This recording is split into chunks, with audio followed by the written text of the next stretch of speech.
अहमदाबाद में medical college की mess पर इस विमान हादसे के दौरान विमान का एक हिस्सा आकर क्रैश हुआ। यहां लगातार एजेंसीज की टीम्स पहुंच रही हैं, जांच आगे बढ़ाई जा रही है। एक्सपर्ट की टीम हादसे वाली जगह पर पहुंची है, विमान हादसे की जांच चल रही है। दिखाते हैं आपको एबीपी न्यूज संवाददाता गणेश ठाकुर की एक रिपोर्ट। एक्टिव इन्वेस्टिगेशन अभी इस क्रैश साइट पर शुरू है और मैं अपने कैमरामैन योगेंद्र गुप्ता से कहूंगा कि जूम इन करके इस इमारत को दिखाएं और कैसे कुछ एक्सपर्ट्स की टीम यहां अब इमारत जिसपे एयरक्राफ्ट क्रैश हुआ था उसकी छत पर पहुंचे हैं और उस विमान के टेल के पास दिख रहे हैं आपको। देखिए ये टीम यहां पर है, ये टीम यहां पर अब इन्वेस्टिगेशन कर रही है। विमान का टेल जो अब भी उस इमारत में फंसा हुआ दिख रहा है, जिसकी तस्वीरें सभी ने देखी हैं, उस टेल के पास आकर इन्वेस्टिगेशन किया जा रहा है। वहां से एविडेंस इकट्ठा करने की कोशिश की जा रही है और तमाम एक्सपर्ट्स की टीम यहां पर लगातार मौजूद है और ये इन्वेस्टिगेशन एक्टिव इन्वेस्टिगेशन शुरू है, जिसमें एविएशन एक्सपर्ट्स हैं, एटीएस की टीम है और भी दूसरे एक्सपर्ट्स हैं भारत सरकार के, गुजरात सरकार के, जिनको काम दिया गया है इस क्रैश साइट का इन्वेस्टिगेशन करना। सिर्फ डीजीसीए के नहीं तो एयर इंडिया की टीम भी यहां पर, ऐसा पता चल रहा है। कुछ बड़े एविएशन एक्सपर्ट्स यहां बुलाए गए हैं और बाकी एक्सपर्ट्स की टीम भी यहां आ रही है। तो करीब करीब 50 की संख्या जो बताई जा रही थी, जो ग्राउंड पर फिलहाल मौजूद है, उनमें से बड़ी संख्या में लोग अब छत पर आए हैं और यहां इन्वेस्टिगेशन करते हुए नजर आ रहे हैं। जाहिर सी बात है, फ्लाइट डेटा रिकॉर्डर बरामद किया गया है, कॉकपिट वॉइस रिकॉर्डर बरामद किया है, डीडीआर बरामद किया गया है। इससे क्या आखिर उस समय हुआ होगा? कैप्टन के कॉकपिट के अंदर जो ट्रांसमिशन होता है, रेडियो ट्रांसमिशन, उसकी रिकॉर्डिंग मिल गई है।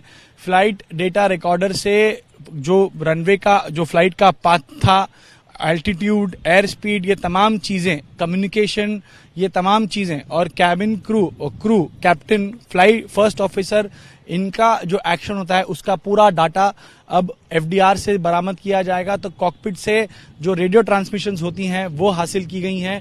तो अब इस टेल के पास आकर ये इन्वेस्टिगेशन शुरू है और इस इन्वेस्टिगेशन को आप देख सकते हैं बहुत करीब से।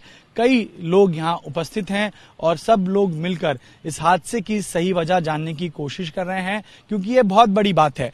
बोइंग ये ऐसा एयरक्राफ्ट है, खासतौर पे बोइंग 737-8 ड्रीम लाइनर, ये ऐसा एयरक्राफ्ट है जो दुनिया भर में कई बड़ी एयरवेज चलाती हैं। इसी वजह से पूरे दुनिया की नजर इस हादसे की तरफ है, क्योंकि आखिर यह हादसा कैसे हुआ, इससे सबक लेना होगा।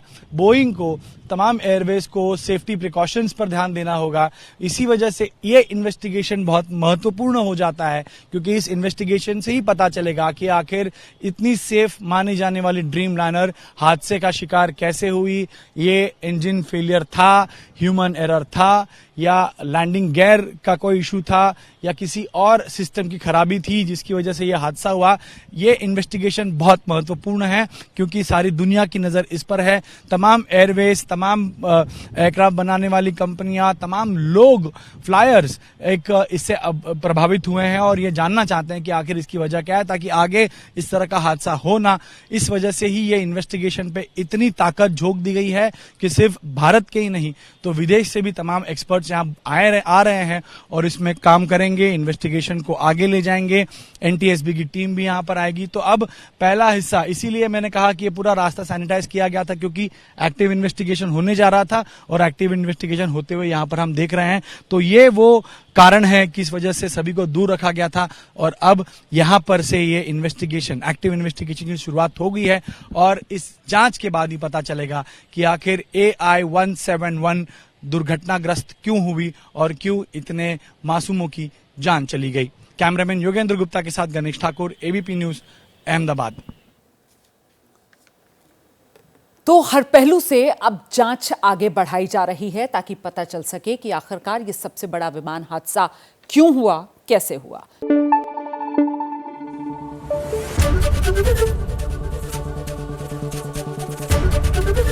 एबीपी न्यूज आपको रखे आगे।